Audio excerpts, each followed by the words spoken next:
عمران خان پہنچے ہیں جنرل سرفراز کی طرف اور ان کے بیٹے جو آرمی میں کیپٹن ہیں انہوں نے بھی عمران خان کا بھرپور استقبال کیا اور عمران خان کی جانب سے تعزیت کی گئی۔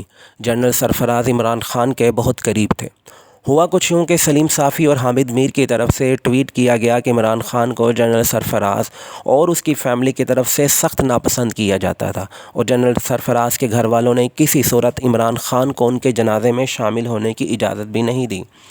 دراصل سلیم صافی اور حامد میر کو پیچھے سے کسی نے اشارہ کیا یہ سب کرنے اور کہنے کے لیے، ورنہ ان لفافہ صحافیوں اور ڈڈو چارجروں میں اتنی ہمت کہاں کہ یہ لوگ اپنی اماں پر خود کچھ کہہ سکیں یا کر سکیں۔ نہ صرف جنرل سرفراز بلکہ آرمی کے جو بھی گھرانے ہیں، چاہے وہ ریٹائرڈ فوجیوں کے گھرانے ہوں یا شہداء کے گھرانے ہوں، وہ تمام کے تمام عمران خان کے ساتھ کھڑے ہیں۔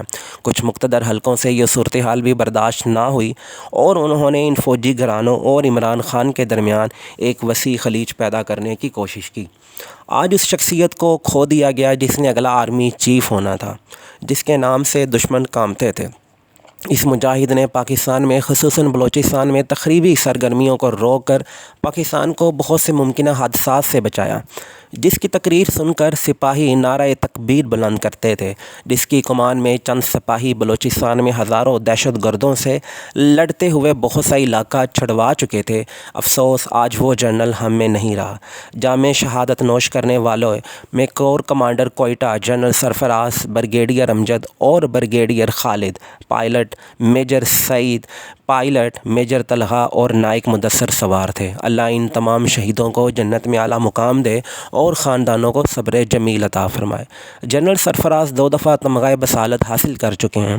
سیلابی صورتحال کے پیش نظر عوامی سرگرمیوں میں مصروف عمل رہے۔ آخری تقریر میں کہا کہ جنرل کبھی ریٹائر نہیں ہوتا، پاکستان میرا رومانس ہے اور یہ ہمیشہ قائم و دائم رہے گا۔ آج وطنوں پر قربان ہو کر قوم کو دکھی چھوڑ گئے۔ اس سب کے باوجود وہ کسی جماعت کے طرفدار نہیں تھے اور نہ کوئی سیاسی داغ ان پر لگا۔ عاجزی اور انکساری ان میں کوٹ کوٹ کر بھری گئی تھی۔ خوابوں کے سوداگر اور بچوں اور جوانوں سے شفقت رکھتے تھے۔ وہ نظریاتی اور فکری دنیا کے بھی جنرل تھے۔ جو شہرت ان کے حصے میں آئی وہ بہت کم آرمی کے لوگوں میں آئی ہے۔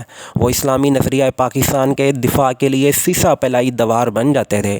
انٹیلیجنس کی دنیا میں افسانوی شہرت کے مالک تھے۔ وہ ان سب باتوں پر یقین رکھتے تھے۔ پاکستان عالم اسلام کی سربراہی کی مکمل اہلیت رکھتا ہے۔ گفتار نہیں بلکہ کردار کا بھی غازی تھا۔ اپنے ناقدین کے سخت جملوں کا جواب بھی انتہائی مدلل انداز میں دیتا تھا۔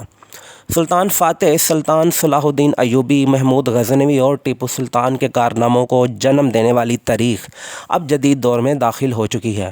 اب تاریخ کی گود سے سرفراز جیسے بہادر سپاہیوں نے جنم لیا ہے، جس نے بھارت کو کارگل میں چنے چبوا کر میڈل حاصل کیا، امریکہ اور بھارت کو افغانستان میں اپنے جذبہ ایمانی سے شکست دی۔ اس پر امریکی جرنیل ان کی صلاحیتوں کو دیکھ کر حیران رہ گئے تھے۔ جنرل سرفراز اتحاد امہ کے فلسفہ پر یقین رکھتے تھے اور اس بات کا اظہار ان کی کئی تقریروں سے بھی ملتا ہے۔ وہ بقائے پاکستان کی جنگ لڑنے کے لیے ہمیشہ میدان عمل میں مصروف عمل سرگرم عمل رہے۔ آپ نے ہمیشہ کام آنے والی زندگی گزاری۔ 2022 میں آخری ترقی پائی جس میں میجر آصف غفور بھی شامل تھے اور میجر جنرل کے عہدے پر ترقی پائی۔ بطور میجر جنرل انٹیلیجنس کی کمانڈ بھی کی اور CIA اور اسرائیلی ایجنسی موساد کو ناکوں چنے چبوائے۔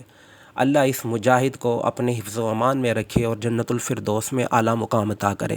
اب تک کے لیے اتنا ہی، ملتے ہیں ایک اگلی اور نئی